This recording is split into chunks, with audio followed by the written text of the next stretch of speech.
পারস্পরিক একটা বোঝাপড়া থাকতে হবে। এই বোঝাপড়া না থাকলে এই যে আমরা কাদা ছোড়াছুড়ি করছি, গণতন্ত্রের কাদা ছোড়াছুড়ি হবে, অনেক অনেক আপনার কথা আসবে, কিন্তু এটা একটা সীমা থাকা দরকার। তা নাহলে যেটা হয় সেটা হচ্ছে যে আপনার একটা তিক্ততা সৃষ্টি হয়, যে তিক্ততা ভবিষ্যতে গিয়ে রাজনীতিকে আরো কলুষিত করে।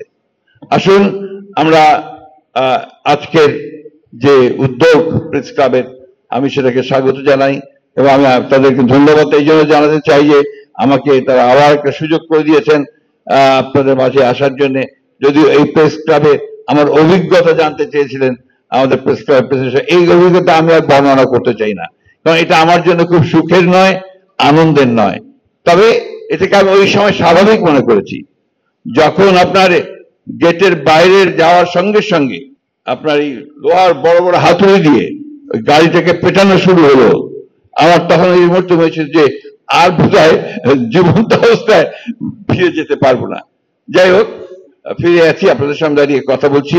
আমরা যারা গুটিগত সৌভাগ্যবান, যারা আমরা এখনো বেঁচে আছি, কথা বলার সুযোগ পাচ্ছি, আমাদের দায়িত্ব হচ্ছে এই যে আমার বোন কথা বলেন, ওনার কান্নাটাকে আমরা কি করে বন্ধ করতে পারি। আমরা সেই শিশুটিকে আমরা কথা বলতে, উনি ছবি দেখালেন আপনার আমাদের যে শহীদ হয়ে গেছে।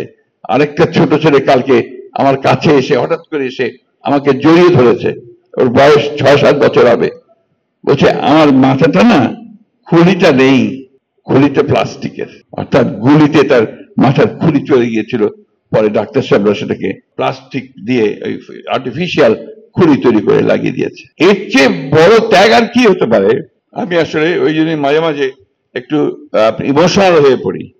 এটার প্রাইস যেটা আমরা পে করেছি, এর যদি আমরা সঠিকভাবে দাঁড়াতে না পারি তাদের সামনে, ওই শিশুদের সামনে, আমার বোনের সামনে, মায়ের সামনে, তাহলে আমরা এই জাতির সঙ্গে নিঃসন্দেহে একটা বড় প্রতারণা করব।